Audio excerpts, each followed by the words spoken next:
This video we're going to have a look at one of our key marketing topics, which is of course the product life cycle. Really useful tool for managers. In this video what we're going to try and do is introduce you to the different stages of the product life cycle. We're going to have a look at what might happen in the decline stage. We're going to check out something known as extension strategies. We're also going to try and talk you through some of the different uses or values of the product life cycle as a business tool and concept as well. So if we kick off by talking you through those different stages, first of all, let's have a little look at the axes. The product life cycle is a concept that has a look at a business's product over time, and what it looks at in particular is the sales of that product. And the theory goes that a product's life, its life cycle, can be split down into different phases or different sections, and it's a useful tool because how that product is managed or treated might be different during different stages of its life. So it's a useful tool because if managers can predict when a product is meant to move into a new or a different phase of its life cycle, it might just trigger the planning and the execution of different marketing strategies that are utilized for that product. So our product's prices or promotions or play strategies might just be changed as that product moves through different stages of its life.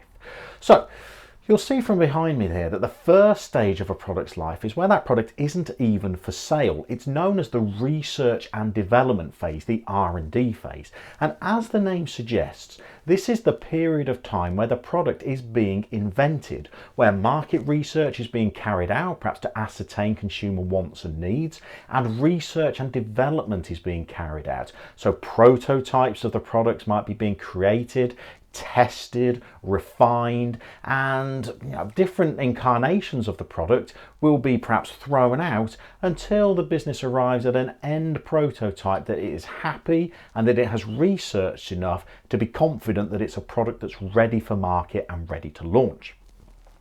So once that product has been finalized, you'll see that it then moves into what's known as its introductory phase, its formative weeks and months on the market. Now, for some products, that phase may be relatively short, especially if that product is well promoted and well marketing, and there's a little bit of anticipation about its launch and consumers become quickly aware of it, and positive word of mouth spreads about it. The introduction phase can be fairly short.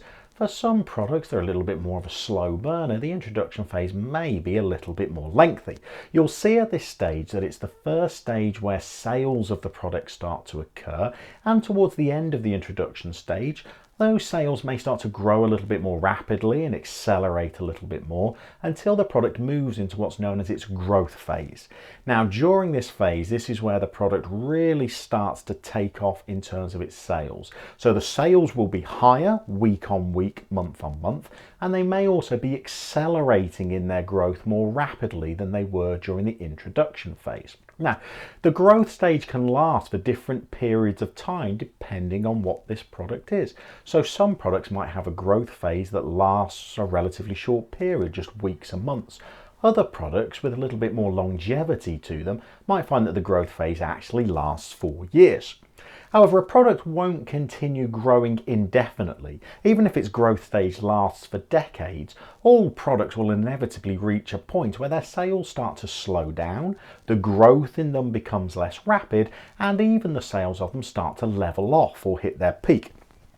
So what that means is that the sales of the product may not be any higher than they were the month before or the week before.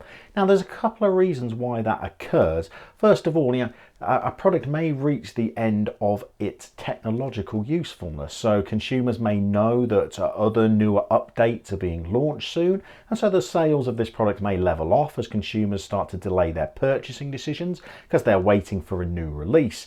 Could also be because the market has become what's known as saturated.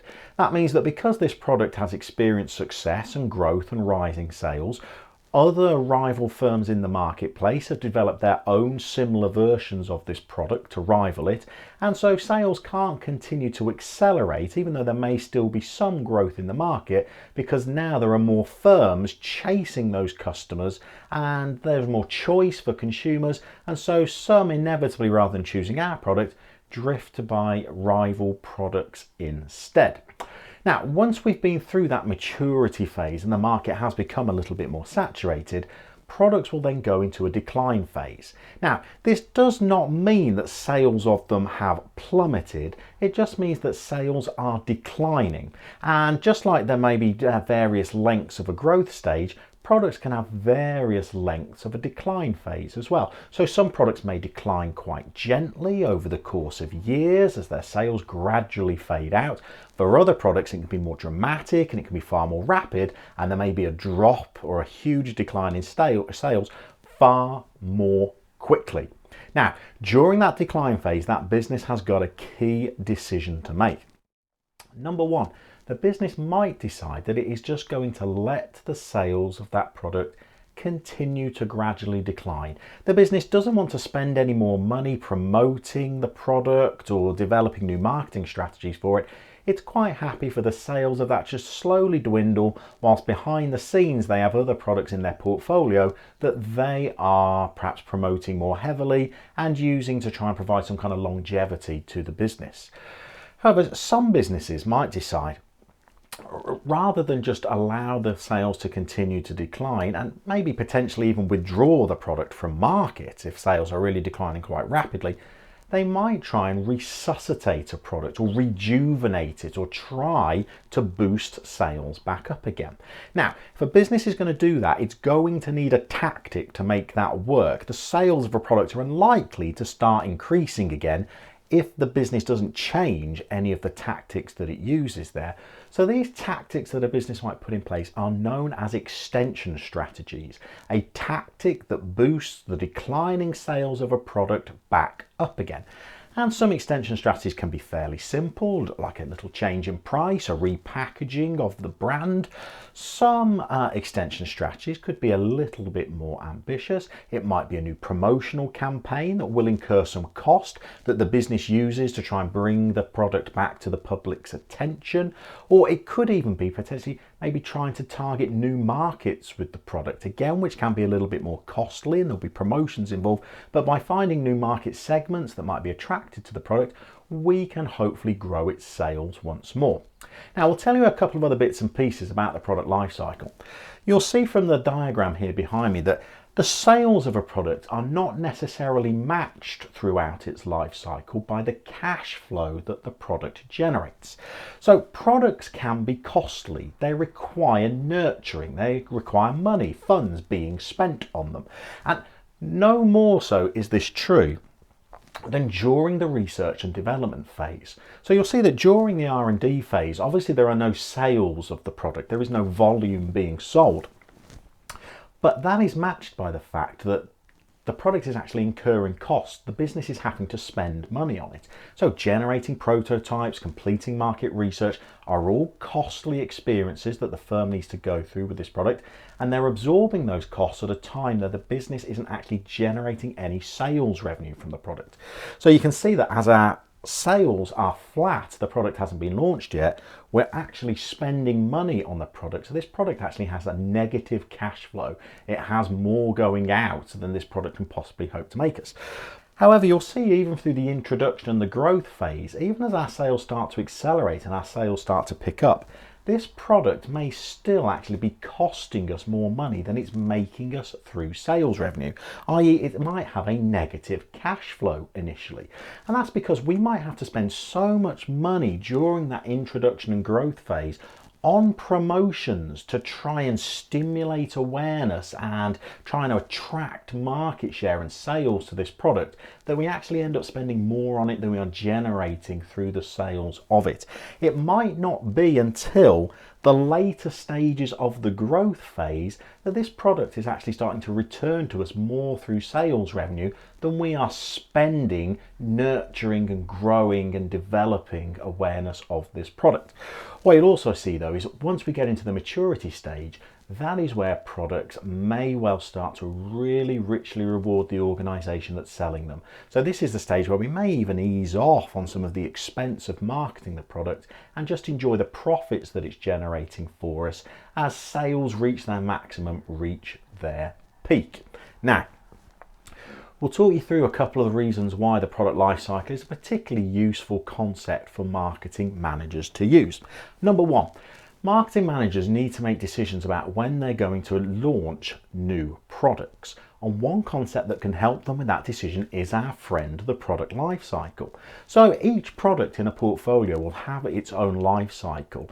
And if managers notice that several products are perhaps accelerating through stages of their life cycles and are perhaps all reaching that kind of end of growth, maturity stage together, that might just push managers to thinking about, well, we need to get other products, other concepts, other ideas into the research and development phase now so that they can be launched in time for these other products that are hitting their maturity stage. We need to be launching new things as those products move into the decline stage. So it can almost send out triggers, warnings to managers to help them in the planning of the timings of new product development and helping just trigger or stimulate them into perhaps coming up with new concepts and new ideas and commissioning greater research and development to plan new products of the future. Another useful concept of it is helping in the managing of cash flows and the planning of budgets as well. So managers can use the product lifecycle to try and predict how long different stages of the product lifecycle might last for and try and predict how long is it going to be until this product actually starts generating us a positive cash flow. How long is it going to be until this product starts making us more in revenue than it's costing us in terms of the promotions and the marketing budget that we're assigning to this project. So it just helps managers manage the timings of cash flows, helps them plan the budgets that they might need for projects, for products that they're thinking about launching. So it just helps managers really plan out the finance that products might require and how long it might be before they start returning to us those rewards that are greater than the costs. The other way that it might be useful is just planning out what you're going to do with your marketing mix with those 7 Ps, especially your prices, promotions, and maybe place strategies as well. So it may be that marketing managers have separate plans, separate ideas for the product in different stages of its life cycle.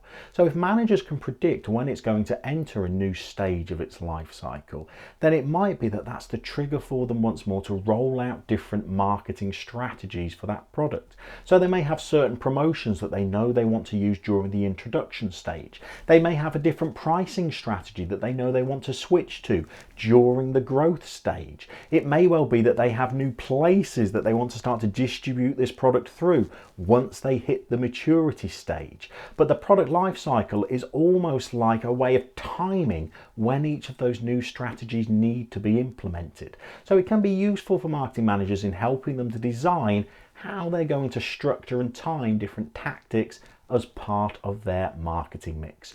So this is a nice concept for our business studies exams. It's a very common concept to get asked about, possibly asked questions about how we might market at different stages of the product life cycle. Certainly we could get asked questions about how useful this is to marketing managers. We should remember that this can be a difficult tool as well. I mean, predicting when your product might enter different stages of its life cycle is an incredibly hazardous thing to do.